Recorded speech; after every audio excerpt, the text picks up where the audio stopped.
you want? Can you let me in, please? Do I have to? Well, I'm kind of stuck. Yeah, yes, please.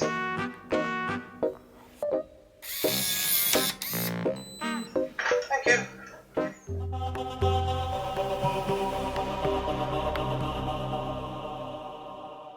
Thanks to SwitchBot for sponsoring this video and for sending me their new video doorbell to have a play with. And as with all things from SwitchBot, they haven't just gone and copied everyone else. They have actually put their very own unique spin on the concept. There's the doorbell unit itself, which, let's face it, on its own is nothing remarkable. But then there's this indoor unit with a large screen on it. And that's not like a normal video doorbell. That's more like an intercom system. And that begs the question, who is this doorbell intended for? Well, looking at the specs, everyone, I guess. The doorbell is just as smart as any other smart doorbell. It will notify your phone when someone rings, and it has two-way audio so as you can chat to whoever is at your door. It has motion detection so as it can act as a security camera too, and it has direct Matter support so as you can pair it with Apple Home or Home Assistant for the ultimate in fine-grained home automation control. So it's perfect for the technical user, but if you're not into smart technology and still want the benefits or security of a video doorbell, then this is still also a great product for you. You see, the whole thing is designed to be standalone. It will work offline with no internet connection needed. It has big physical buttons on the display, making it very easy to use too. Let's say you have an elderly relative who isn't great with smartphones. They can still have a smart doorbell, answer the door using the large display, and thanks to the integration with the SwitchBot locks, they can even unlock their front door to let people in, all without leaving the sofa. Now this is what you get in the box. You've got the doorbell itself and this screen here. Now in the side of the screen there is a micro SD card just there. Now it comes with a 4GB card. I think you can swap that out for up to half a terabyte if you wanted to. I think it supports. But the 4GB should be enough to get you started. It won't store a lot of footage though. That is quite a small micro SD card. Now you will have noticed this long power cable here, and that's because there's no battery in this unit. The doorbell's got a battery in it, but this is mains powered only. Now you can see it's got a nice stand on there, so it'll sit on a desk or a table, but you can actually wall mount this. So that folds down, and the panel comes off the back, and you can fit this metal bracket that they supply to your wall, and then that will just clip on there like that, obviously with the bit folded down.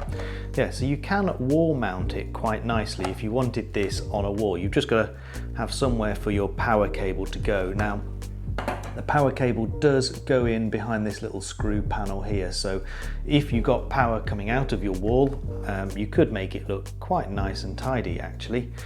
Let me put that down 1 second. Now on here, if I press that, you can now see me upside down on the screen there. So that's me. On this screen you can review your footage, and there's a little play button there, so you can go and scroll through all of your old footage if you want to, all the recorded events or all the previous people who come to your door and rung the bell. There we go. If I press play, whoa, that was a lot louder than I thought it was going to be. Sorry. Let me put that down safely just there, and we'll go and have a look at the doorbell. Now this doorbell is, I mean, it's nothing too remarkable here about it. It just looks like a smart doorbell with a camera. And you've got the button there. Now the doorbell has got a power button on the back just there. That is a little power toggle switch hidden behind a rubber flap, and it comes with a couple of back plates. You've got a normal back plate for mounting it to just a flat surface, but then you can add on this wedge as well. Now this wedge lets you angle the doorbell to get the best view of whoever's at your door. And I actually find if you mount it to the side of a door on the door frame, then the wedges are invaluable for getting the right angle. Yeah, power wise then, there is a USB-C port hidden underneath this little rubber flap. It's a bit tricky to get out, but you want it kind of solidly sealed there for keeping it weatherproof. But that's a USB-C port, and you can charge the battery in this by taking it off the wall and plugging it into USB-C. So it can be battery powered. If, however, you don't want it to be just battery powered, it does have a solar panel. Now the solar panel plugs into the USB-C port on the bottom as well. And that begs the question of, is it going to look neat and tidy with a power cable sticking out of the bottom? So if you've got this doorbell mounted on the door frame, like I said, then you might be able to run the power cable quite neatly out of the bottom and then put the solar panel somewhere where it's going to catch the most sun. That is the advantage of having a long cable on the solar panel, so you can put this wherever it's best suited, whereas some doorbells come with just solar panels around the edge of it and they're not that flexible. You can't put them wherever you want. But obviously if you don't want to rely on the battery and you don't want to rely on the solar panel, then there is a third option, and I'm going to take this just underneath. At the bottom of the back are a couple of little terminals underneath this little rubber cover, and those screw terminals there let you hardwire the doorbell to the screen.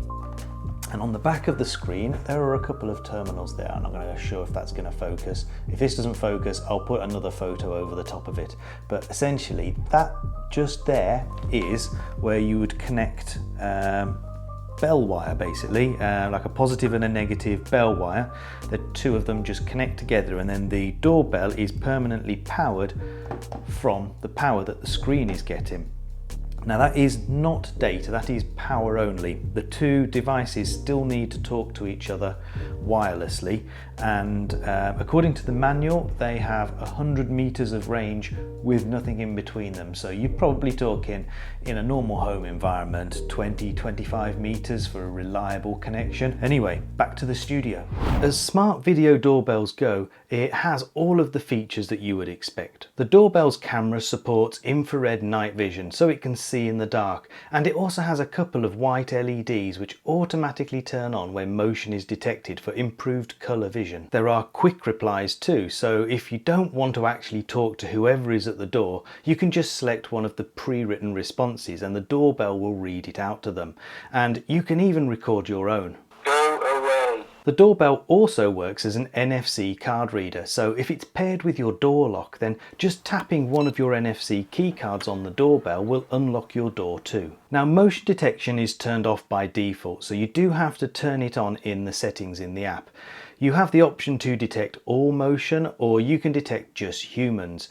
If you want to detect vehicles or animals though, then it will ask you to sign up for a subscription. Of course, you don't need a subscription to make use of this doorbell, but SwitchBot's app is very keen to keep pointing you in that direction.